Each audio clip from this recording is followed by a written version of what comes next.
आप सभी लोग शुक्रवार की व्रत कथा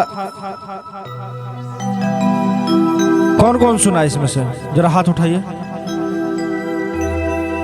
क्यों नहीं? शुक्रवार के दिन माता संतोषी की पूजा होती है।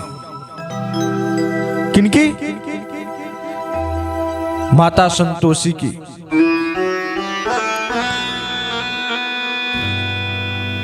एक नगर था, उस नगर में एक बुढ़िया रहती थी। बुढ़िया माई के 7 गो बेटा।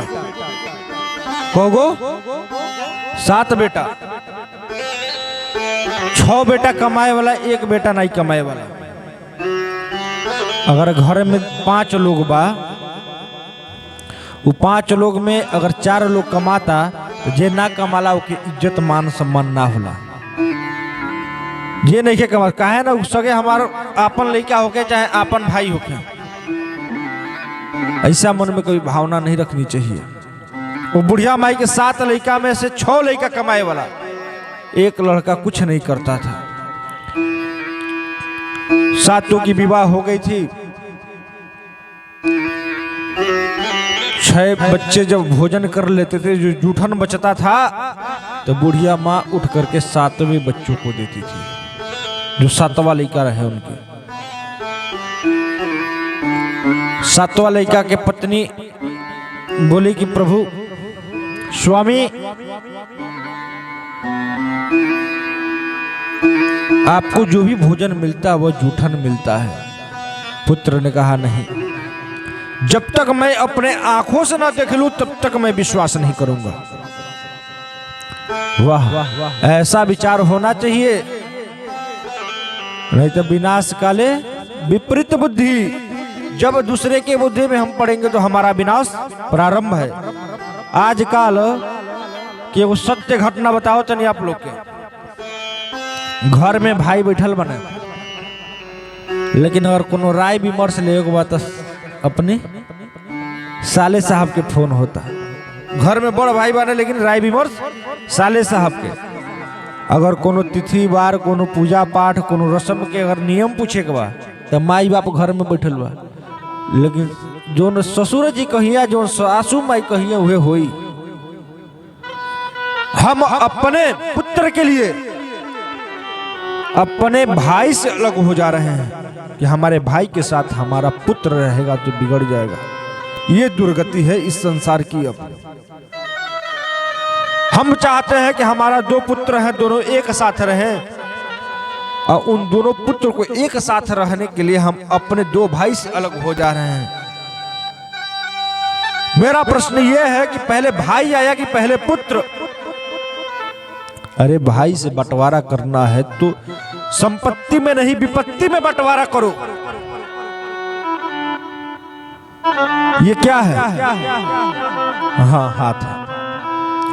इसमें क्या है? ये उंगलियां। एक उंगली को यदि तोड़ना हो तो 2 उंगली मिलकर तोड़ देगी, ऐसे। लेकिन यदि ये 5 उंगली इकट्ठा हो जाए तो फिर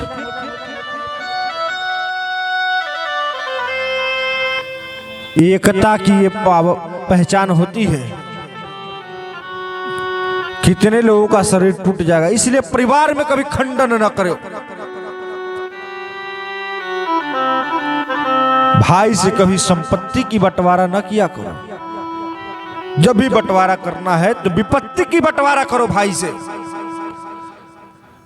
वह बुढ़िया माई के 7 बेटे, 7 बेटों में 6 बेटे कमाते थे, 1 बेटा नहीं कमाता था। बुढ़िया माई क्या करती थी कि सबका बचा हुआ भोजन जुठन 7वें बेटों को देती थी। पत्नी ने कहा कि जो बचा हुआ रहता है वही आपको मिलता है। पुत्र ने कहा नहीं, जब तक मैं अपने आंखों से नहीं देख लूंगा तब तक नहीं मानूंगा। घर में उत्सव था, पतला चद्दर ओढ़ करके वह रसोई घर में ही सो गया। आजकल किचन कहल जाता है, इसे हर घर में किच किच होता। हाँ, पहले रसोई घर बोलल जाता रहा, और आजकल का बोला जाता कीचन किच,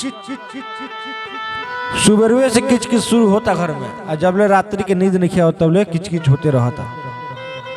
हर घर की बात है, हर घर की ये कहानी है, इसलिए किचन नहीं रसोई घर बोलिए आप सभी लोग। वाणी का बहुत असर होता है जीवन में। सातवां पुत्र रसोई घर में एक पतला वस्त्र धारण करके चद्दर लेकर के सो गया छुप करके। जब उस घर में उस दिन लड्डू बने हुए थे, आसन लगा करके बुढ़िया माई 6 बच्चों को खिला दी। बचा खुचा जो लड्डू था उसको सबको एक में मिलाकर एक लड्डू बनाई और कहीं पुत्र उठ के खा लो, 6 भाई तुम्हारे खाली, तुम कब खाओगे। सातवां पुत्र देख रहा था, सातवां पुत्र देख रहा था। जब उसने कहा कि मैया आज मुझे भूख नहीं है, अब मुझे प्रदेश जाना है कल।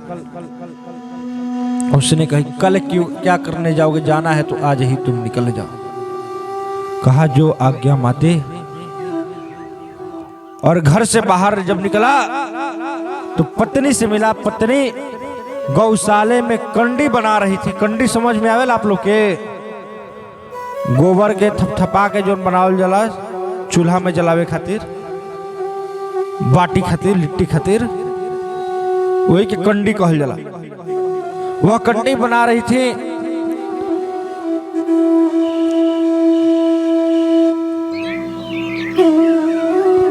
वह अपने पत्नी से जाकर के मिला। पत्नी कही कि हमारे पास तो कुछ है नहीं, लेकिन आप कुछ अपनी निशानी हमें दे दीजिए, जिसके सहारे में, जिसकी याद में मैं अपनी समय व्यतीत करूंगी। उसके पास एक मुद्रिका थी, वह मुद्रिका उठा करके दे दिया और कहा मुझे भी तुमसे कुछ चाहिए।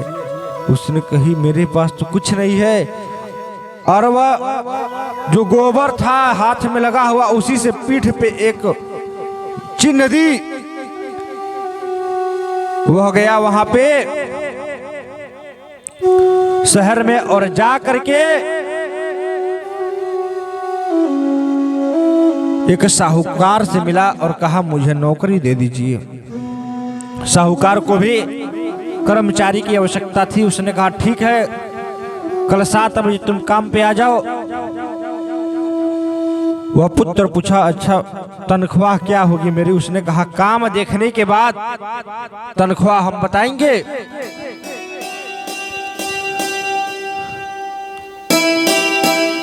अगले दिन वह 7 बजे गया और 10 बजे रात्रि तक मेहनत से कार्य किया, ईमानदारी से काम किया। साहूकार ने उसके कार्य को देख करके, उसकी मेहनत को देख करके वह प्रसन्न हुआ और कहा कि एक काम करो, तो हमारे वहां का सारा लेखा जोखा हिसाब किताब तुम देखना प्रारंभ कर दो। इधर उसकी पत्नी को परिवार से तरह तरह की कष्ट मिलना प्रारंभ हो गई। आप घर पे रह करके 10,000 के बदले 50,000 कमा लीजिए, घर में आपकी इज्जत नहीं होगी। ये सत्य बात मैं बता रहा हूं। लेकिन बाहर से अगर कोनो लड़का 5,000 भेज दिल ना, तो हमारा बाबू 5,000 भेजने हैं, और घरे रह के बाबू 50,000 के कार किले बने, वो कोनो और के नहीं खे। 5,000 बाहर से आगल तो बाबू 5,000 भेजले बने।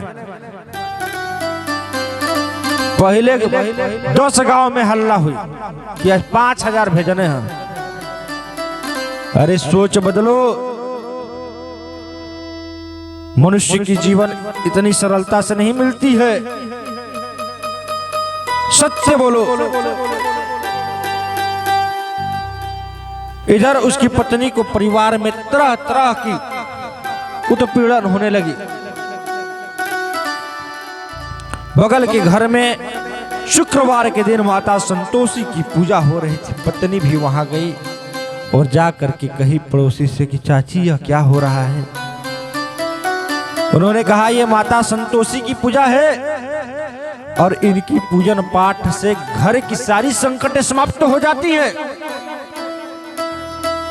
सम्मति हो जाती है, विचलित बुद्धियां सही हो जाती हैं और घर में सुख शांति धन की भी वृद्धि होती है। कही अच्छा ठीक है, मैं भी अपने घर में ये करूंगी, परंतु कैसे करे?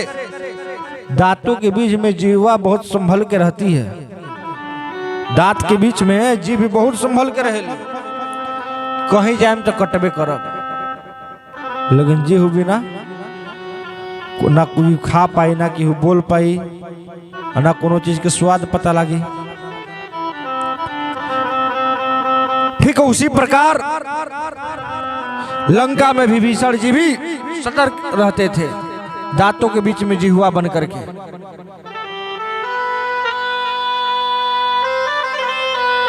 वह पत्नी आकर के कही कि कामैया, यदि हमारे ऊपर भी आपकी कृपा हो जाती तो हम भी अपने घर में आपका पूजन पाठ करते, घर की परिवार की सबकी सम्मति हो जाती। एक दिन बुढ़िया का तबीयत खराब हो गया, जो 6 बेटों को मानती थी, सब अपने अपने काम में लगे थे, बुढ़िया की सेवा कोई नहीं करता था। जो 7वें बेटे की पत्नी थी, बुढ़िया की सेवा पूरी तरह से वही की। बुढ़िया स्वस्थ हो गई और उसे समझ में आ गया कि केवल बाहर से धन कमा के लाना ही उच्च नहीं होता, श्रेष्ठ नहीं होता। धन तो सभी लोग कमा सकते हैं, धर्म कोई नहीं कमा पाता। बुढ़िया तब से 7वें बेटे की पत्नी को मानने लगी। अब बुढ़िया के आदेश अनुसार घर में शुक्रवार के दिन संतोषी माता का व्रत हुआ, पूजन हुआ और सबकी सम्मति एक हो गई। और तब से शुक्रवार के दिन संतोषी माता का व्रत हम सभी लोग करते हैं, कथा श्रवण करते हैं। बोलो राधे राधे।